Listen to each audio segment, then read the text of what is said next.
All right. So, reading from the Science of Psychic Healing by Yogi Ramacharaka, Chapter 18, Metaphysical Healing. The term which is used as the title for this chapter is a much abused one and is employed by different people to describe nearly all forms of healing mentioned in this book. Of course, everyone using any form of psychic healing has a certain right to call his healing metaphysical. For the word metaphysical means beyond the physical. But the generally accepted sense of the term metaphysical means the science of being. And according to the strict interpretation of the term, metaphysical healing should be applied only to that form of healing arising only from the actual realization on the part of the patient of the reality behind appearances of real being, of the real self of the universe. To one who is able to unfold into actual realization of that which is, there is at his disposal a wonderful healing power, both for himself and others, if he knows how to apply the same. But this knowledge is not always evidenced by those who unfold into the higher consciousness. And in fact, there is a decided tendency on the part of some of these people to neglect the physical altogether as unworthy of thought, the attention being turned entirely upon the higher planes of being. This position is wrong, for the physical plays a needed part in the unfoldment of the ego, and to neglect it is to run contrary to the law of life. The actual process of this form of metaphysical healing may be spoken of as a control of the lower by the power coming from the higher consciousness. The higher consciousness so manifests its power that it controls the lower. But after all, it would appear that the real cause of the cure actually is found in the fact that the mind, being occupied in a contemplation of its higher planes of manifestation, ceases to concern itself with the workings of the lower planes.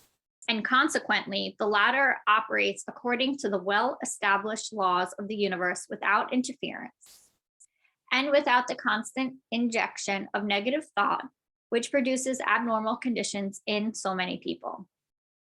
A realization of the higher nature and being of one has a tendency to uplift one above the thoughts of fear and worry, which acts as poisons and cause disease in so many people.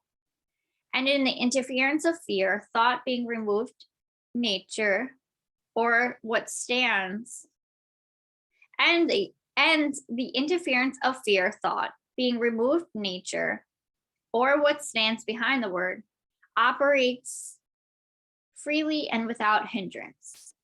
We shall describe higher phases of metaphysical healing in the next two chapters under this term spiritual healing, which we consider more appropriate. In this chapter, we refer principally to the forms of healing used by some of the metaphysical healers who confine their healing process to teaching the patient certain metaphysical systems containing a greater or lesser degree of truth. But even in these last mentioned forms of treatment, you will see that unconsciously the healer must be calling into effect the power of mental healing or suggestion or both. The treatment that always follows metaphysical talk must call into operation mental healing or suggestion, although the healer may not know it and may indignantly repudiate this fact and state that the treatment is given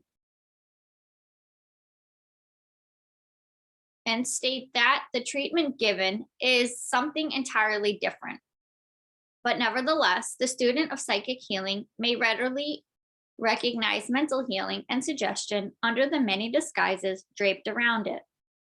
The best proof of the fact that there is a common principle operated may be found in the fact that the different schools of metaphysical healing, so-called work cures, in about the same proportion in spite of their various theories and creeds. Of course, they all have a common ground of agreement in their belief in the one life and spirit, but they vehemently oppose each other's claims and call each other victims of error and other pleasant names, but still all go on making cures and doing good healing work nevertheless. Christian Science and anti-Christian Science schools and cults seem to do equally good healing work. All this would seem to indicate that some one healing force is used by all and that no sect has any monopoly of it. The power of one life is always there, always ready and willing to be used by those who demand and use it, irrespective of the particular beliefs and theories or creeds of those using it. Like the sunshine and the rain, it falls upon all alike who expose themselves to its power or who attract it to them. It is all for all. The petty theories and differences of the cults are most amusing when one considers the infinite one. What children in spiritual knowledge, even the best of us are, each claiming that he has the only truth and the whole truth, and that all others are in error. The truth seems to be that all the truth, all portions of it fitting into their understandings, and that none have all the truth. The love and power of the infinite is equally the right of the individual seeker after the truth, as the cult or sect that claims to be the mouthpiece of the all. Creeds are born, rise, fall, and die. Cults and sects and schools pursue the same path. All is birth, growth, and death, relatively, of course. All obey the law, which may be called evolution. Ages, people, races, lands, schools, cults, creeds, sects, leaders may come and go, must come and go, but the law ever remains, unchangeable, unerring, unvarying, deathless, endless. Over all, the law reigns. All do its bidding. None are its sole agents and mouthpieces, and yet all are its agents and mouthpieces. It uses all, and yet it's used by all. When this mystery is understood, then there is peace. It is useless to attempt to teach metaphysical healing to those who do not at least partially understand the higher teaching. To those who wish to know more regarding these teachings, we would recommend the advanced course in yoga philosophy published by the same people who published this book. To those who understand and who wish to heal themselves and others by this method, we would say that the only rule is this: go into the silence and meditate upon the real self. When the realization comes, then give the healing treatment to yourself or others in some appropriate words, conveying the thought so far as may be. It is impossible to convey it fully in words. The following form will answer if you cannot frame one yourself. Treatment. O Spirit, the one birthless, deathless, omniscient, omnipresent, omnipotent, in whose ocean of life I am a drop. Let me feel thy presence and power. Let me realize even more fully what thou art and what I am in thee. Let the consciousness of thy reality and my reality in spirit permeate my being and descend upon all planes of my mind. Let the power of spirit manifest through the mind, permeating the body of this other self that I am desirous of healing, or that this body that I call my own, bringing to it health and strength and life, that it may be rendered a more fitting temple of the spirit, a more perfect instrument of expression for the one life that flows through it. Raise up this body from the gross vibrations of the lower planes to the higher vibrations of the spiritual mind, through which we know thee. Give this body through the mind that animates it, that peace, strength, and life that is its by virtue of its being.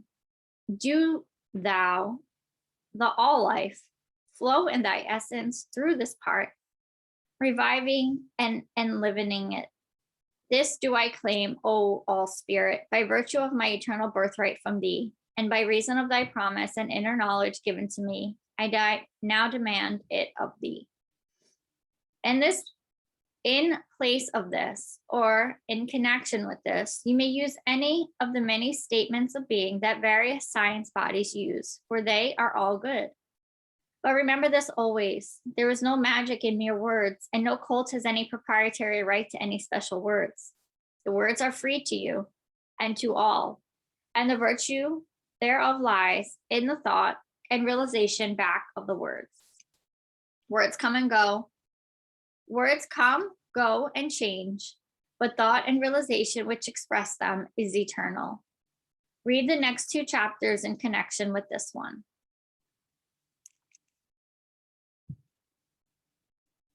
Chapter 19, Spiritual Healing. This is the highest form of healing and is much rarer and less common than is generally believed to be the case. Many healers do very good work along the lines of mental healing, believe and teach that their work is done along spiritual lines.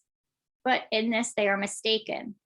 True spiritual healing is not done by anyone. In such cases, the healer becomes an instrument or channel through which flows the spiritual healing force of the universe. That is, the healer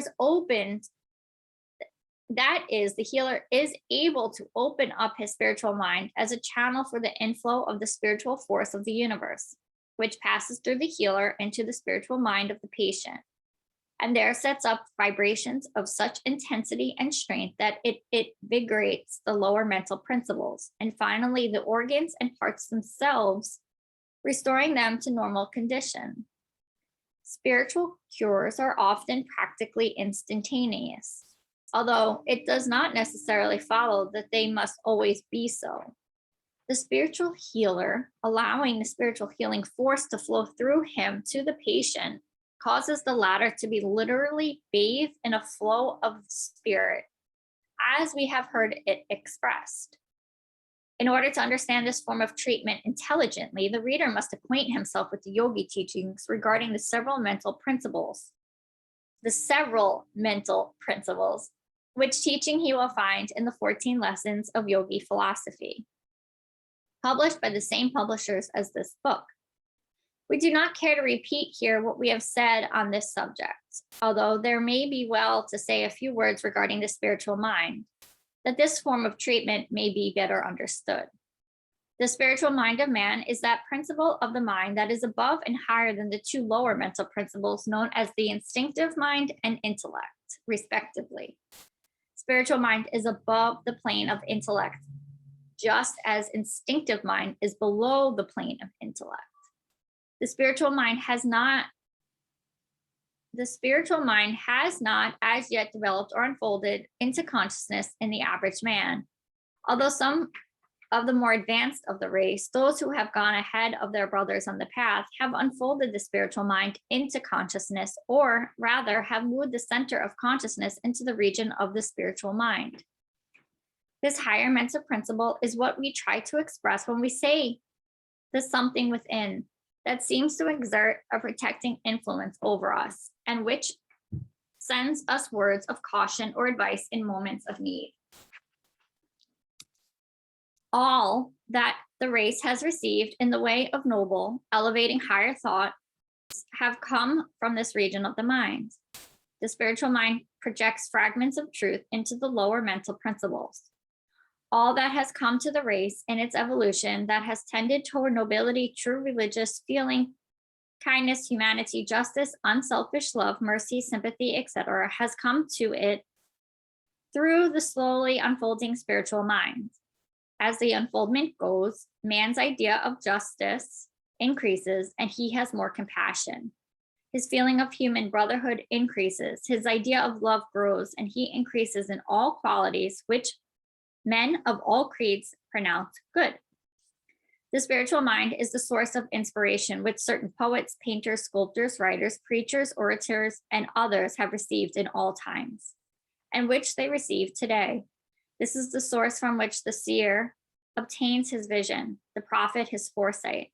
Many have concentrated themselves upon high ideals in their work and have received rare knowledge from this source, which they have attributed to being from another world, from angels, from spirits, from God himself, but all came from within.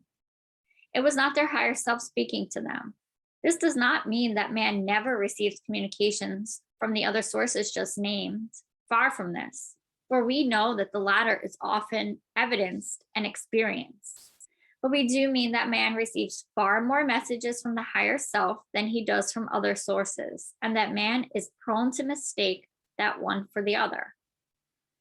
We cannot discuss this matter at length in this place, for it is foreign to the subject which we are handling at the present time. Man, by the development of his spiritual consciousness, may bring himself into a higher relationship and contact with his higher part of his nature, and may thus become possessed of knowledge beyond the power of intellect to furnish. Certain high powers are also open to a man in this way, but he must beware against using them for any purpose other than the good of his fellow men.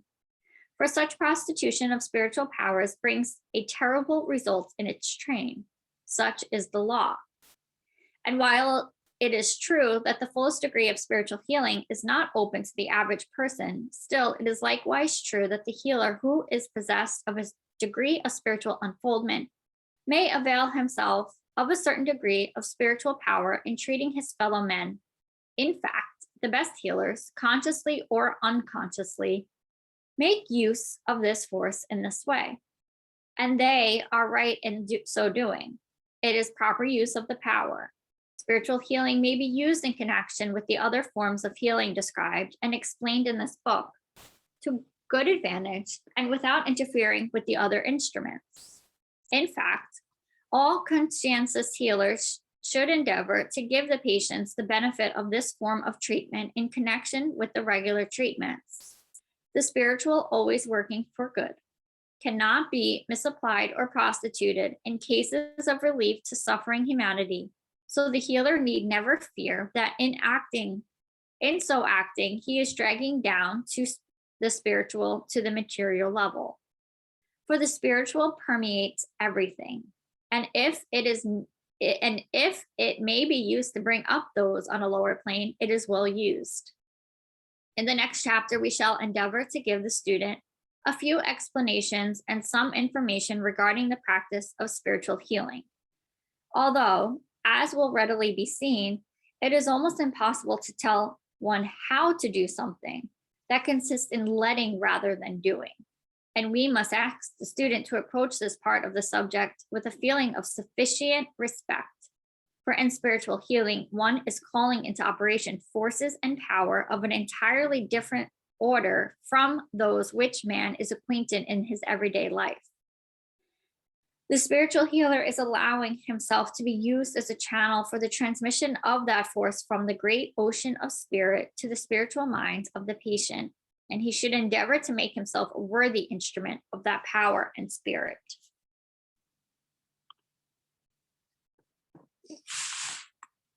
If anyone has anything to share or wants to unmute, you're more than welcome.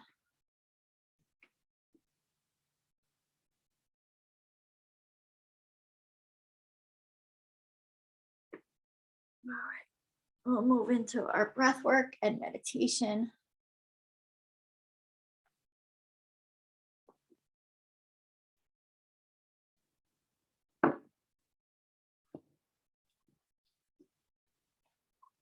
All right.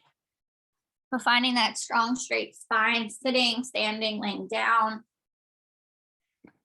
beginning to pull the attention to the body, crown of the head down to the toes, softening space around the eyes, the jaw, the shoulders, the fingertips, the knees, the ankles. And then pulling the attention to the breath, inhaling and exhaling through the nose, beginning to lengthen the breath into the low belly, deepen the breath out.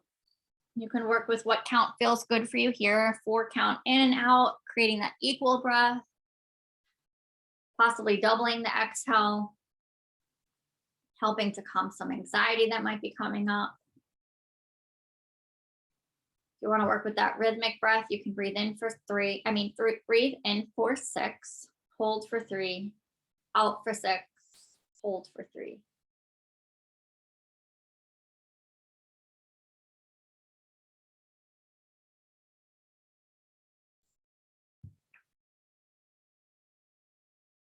And if your eyes are open, finding that one point of concentration, fixing your drishti or gaze on an object, or spot on the floor. And if your eyes are closed, pulling the drishti inwards. space between the eyebrows or heart center. Just noticing any sounds around you, any smells, the air on the skin, cool air coming in through the nostrils and the warm air coming out.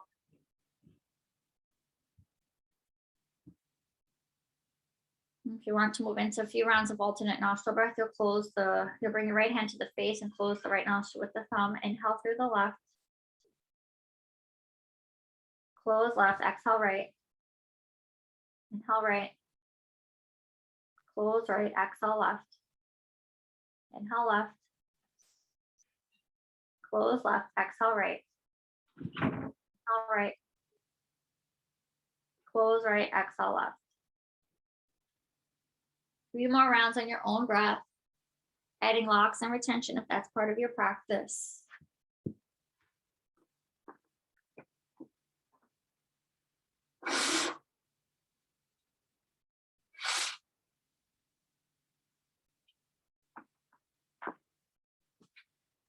And then I will set the timer. When you feel ready, you'll exhale out through the left side and join us in the meditation. And if you have to drop early, have a beautiful day.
Bringing hands to heart.